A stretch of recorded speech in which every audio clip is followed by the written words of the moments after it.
Vamos falar um pouquinho sobre a Ucrânia e essa tentativa, né, na semana passada, do Brasil se colocar como protagonista num possível acordo de paz, né, entre Rússia e Ucrânia. Celso Amorim esteve ali em Kiev, falou com Zelensky e sempre nessa tentativa de buscar que as duas partes consigam uma resolução do conflito.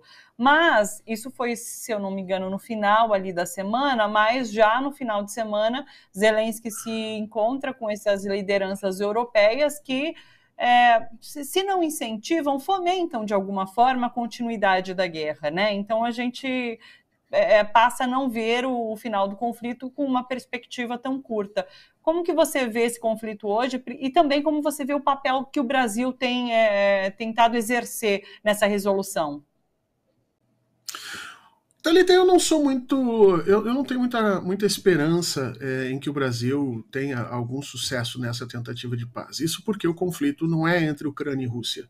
Se fosse entre Ucrânia e Rússia, esse conflito já tinha terminado. Esse conflito Ucrânia e Rússia ele é só uma fachada que esconde uma enorme disputa internacional geopolítica que envolve Oriente e Ocidente, o Ocidente tentando evitar uma transformação geopolítica em curso que está colocando a China e seus aliados mais próximos, inclusive aí Rússia, Índia, por exemplo, no centro dos modelos do século XXI de desenvolvimento. Então, uma das coisas que nós temos que entender é isso: você não consegue parar esses grandes movimentos geopolíticos apenas com a força da vontade.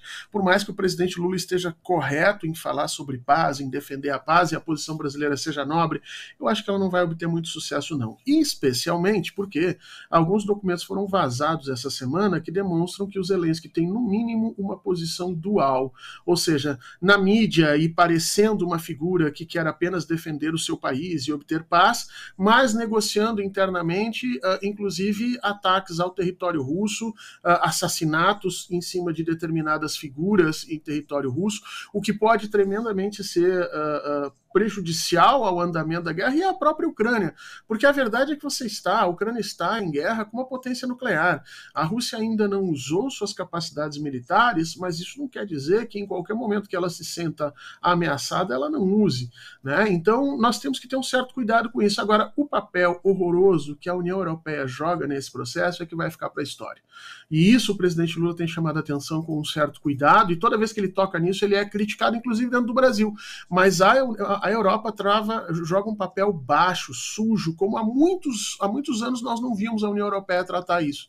Quer dizer, a União Europeia, a Europa como um todo, especialmente depois do processo da Guerra Fria, ela tomou uma postura de tentar ser uma mediadora dos grandes conflitos do mundo, chamando os atores à responsabilidade pela necessidade da sobrevivência do planeta. Agora, nessa guerra, ela é uma incentivadora suja e sórdida nesse processo todo. Quem paga com isso, sabe quem é, Thalita? São os corpos ucranianos que vão se empilhando em cima do seu território, são as mulheres ucranianas que não conseguem efetivamente ter um espaço de vida e as crianças ucranianas que sabe-se lá como é que vão ser criadas depois de quase 2, 3 ou talvez 4 anos de guerra nesse processo. Então, muito ruim esse papel que está sendo feito. Agora, eu acho que a gente não vai ter muito sucesso nisso não, viu?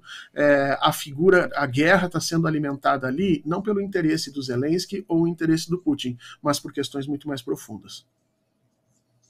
Perfeito.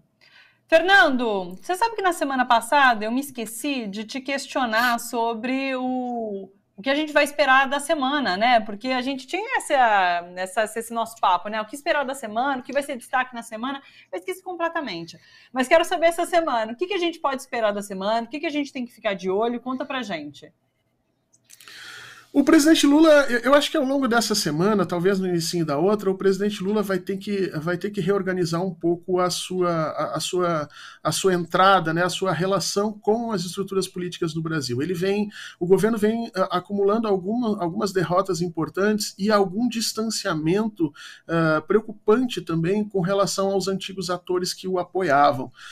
Nós estamos tendo críticas vindas, por exemplo, do MST, vindas de professores, de alunos, por conta de posicionamentos dos ministérios. Nós estamos tendo Lira, por exemplo, já ensaiando a falar um pouco mais grosso, tentando mudar ministros aqui e acolá, e esse processo todo ele tem que ser travado antes que ele atinja um espaço de não retorno. O presidente Lula, eu tenho a impressão que deve fazer algumas mudanças nessa semana para tornar a sua articulação política um pouco mais coesa. Não necessariamente mudanças de ministros ou de nomes, mas mudanças de estratégia, para que a capacidade do governo de mobilizar os seus aliados, e inclusive manter esses aliados mais próximos, seja majorada e nós tenhamos menos eco nas relações do governo. É essencial e eu acho que o presidente está certo em fazer essas questões. Acho que a gente tem que olhar um pouquinho durante a semana essas movimentações e principalmente o que o presidente vai falar até sexta-feira deve dar alguns recados nesse sentido.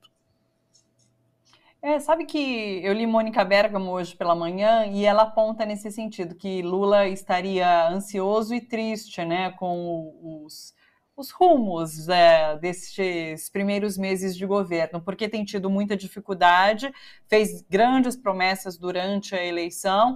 No passado, em outros mandatos, ele não tinha prometido tanto e tinha mais dificuldade, portanto, esse paradoxo, né? E dessa vez ele fez grandes promessas e estava tendo mais dificuldades. Então, é para se acreditar nesse humor do presidente Lula neste momento. O presidente Lula ele estava decidido a fazer um governo mais à esquerda quando ele se elegeu. A gente vê isso nos discursos de eleição, no próprio plano que ele colocou em prática, e ele realmente não tem conseguido. E o que impressiona a gente é que ele não tem conseguido porque há uma articulação oposta a ele, política densa. Não.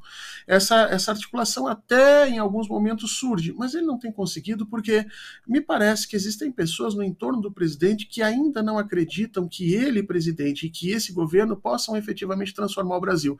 Ainda me parece que eles estão convencidos de que tem menos poder político e força do que eles realmente têm. E aí, Thalita, a gente tem que entender isso. Política é também acreditar em si, é também acreditar que se pode fazer transformações. Se a gente já entra numa discussão derrotado, dificilmente a gente vai conseguir fazer alguma coisa. Perfeito. Fernando, muito obrigado, uma ótima semana para você. A gente volta a se encontrar na segunda. Beijo para você. Até. Obrigado, Thalita. Beijo para todo mundo e que a gente aproveite uma semana para ver se a gente resolve os problemas mais prementes e continue tendo esperança que as coisas vão mudar.